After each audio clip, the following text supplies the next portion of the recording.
U.S. President Barack Obama is delivering on his vows to restore diplomatic relations with Cuba. Using his executive powers, he's easing sanctions to help Cuba open up its trade and travel industries. The U.S. Treasury and Commerce Departments have already formalized these changes. Our correspondent Michael Voss joins us now live from Havana. And Michael, what's new and what has changed? I know there's a lot.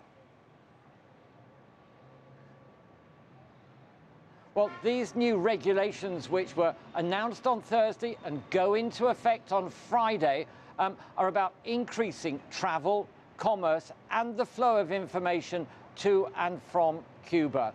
According to the White House, the aim is to help Cubans become less dependent on the state and to facilitate the growing relationship with the Cuban people.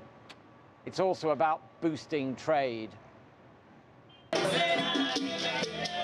Americans still can't come here as tourists and hit the bars and beaches, but it will now be easier for them to come on organized people-to-people tours, learning about the economy or on religious, educational or cultural visits. There's no limit on how much they can spend, and they can use US credit cards, all of which is good news for the private restaurant owners and other private businesses here.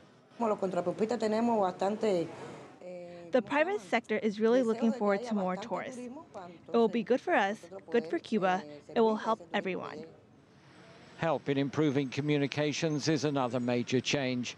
Cuba is among countries with the lowest internet penetration in the world. US companies will now be able to export mobile phones and computers, as well as the technology needed to improve the telecommunication and internet infrastructure. I think these changes are really significant. We won't feel the impact of them all in just a few months, but allowing banking and credit cards is really important.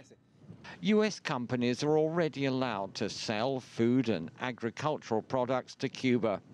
The Florida-based Crowley shipping line makes regular deliveries here.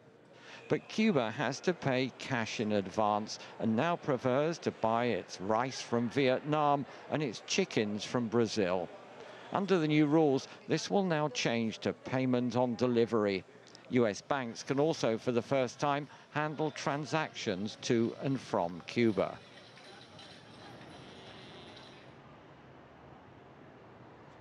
Philip, next week sees the arrival of the most senior US official to visit Cuba in decades to begin negotiations on restoring full diplomatic relations for the first time in more than half a century. Hey, Michael, I know we're having a little bit of a tough time hearing each other here, but I just want to ask you very quickly, these changes to the embargo, how fast might we see the change, at least in terms of the trade?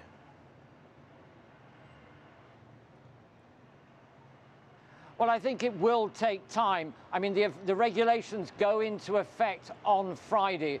But, for example, with credit cards, Americans will now be allowed to use them. But can the banks talk to each other? It's going to take time for the US banks to sort out relations with the Cuban banks is one.